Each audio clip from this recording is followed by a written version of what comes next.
నమస్తే. సీతమ్మ సన్నిధి ఛానల్ ద్వారా మీ అందరికీ శుభాశీస్సులు తెలుపుతూ సీతమ్మ కొడుకుగా, నారసింహుడి బిడ్డగా, భగవత్ సేవకుడిగా ఒక విషయాన్ని తెలియబరుద్దాం అనుకుంటున్నాను. ఏమిటి అంటే, నన్ను కలవాలని నెలల కొద్దీ, మరి మొన్న అయినా ఒక ఆయన అయితే 1.5 yearగా ఎదురు చూస్తున్నారట.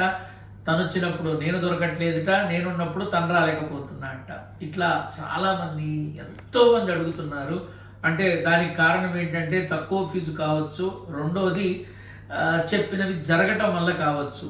కానీ నన్ను ఒక చిన్న సలహా ఏమిటంటే, నన్ను కలవాలనుకొని, నేరుగా నన్ను కలవాలనుకునే వాళ్ళు దయచేసి ఫోన్ చేసి టైం తీసుకొని ఆ డేట్కి, ఆ టైంకి, ఆ లొకేషన్కి రండి, నా సేవను అందుకోండి.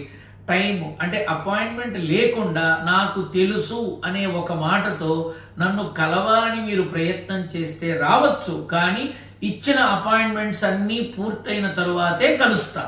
ఈ లోపల కలవను. ఎవరైనా సరే, ఎంత పెద్దవాళ్ళైనా సరే, ధర్మాన్ని తప్పను.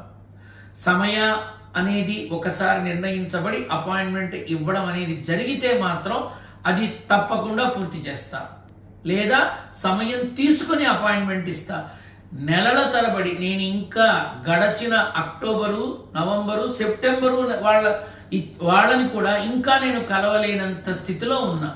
అయితే అడ్జస్ట్ చేసుకుంటూ అందరినీ కలుస్తా. అపాయింట్మెంట్ తీసుకుని వచ్చే ప్రతి ఒక్కరిని కలుస్తా. అపాయింట్మెంట్ లేకుండా గురువుగారు మాకు పరిచయం, గురువుగారు మాకు తెలుసు, మాకెప్పటి నుంచో తెలుసు అనే వాళ్ళని నేను రావద్దని చెప్పట్లా. రండి, కలవండి. కానీ తొలుత మీకన్నా ముందు టైం తీసుకున్నవాళ్ళు అంటే మీకు అనుమానం రావచ్చు, దక్షిణ ఎక్కువ ఇస్తారేమోనని. నిలువెత్తు ధనం పోసిన నారసింహుడి బిడ్డ తల వంచడు.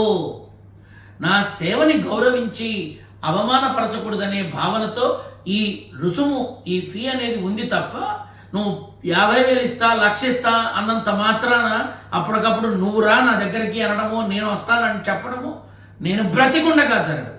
కాబట్టి మీ అందరూ అపాయింట్మెంట్ తీసుకొని చక్కగా రండి. తెలిసిన వాళ్ళైతే లేటుగా రండి, నిదానంగా కలవండి. అందరినీ కలుస్తా. కానీ ఒకటి చెప్పి ఒకటి చెయ్యకండి. రిఫరెన్సులు, రికమెండేషన్లు సీతమ్మ కొడుకు దగ్గర పని చెయ్యవు. ఈ విషయాన్ని గ్రహించండి. అన్యథా శరణం నాస్తి త్వమేవ శరణం మమ అని నారసింహుడు తప్ప ఇంకొక శరణు లేదు నాకు అని బ్రతుకుతున్న నరసింహుడి బిడ్డని. కాబట్టి ఇంత నిక్కచ్చిగా మాట్లాడుతున్నా. స్వస్తి.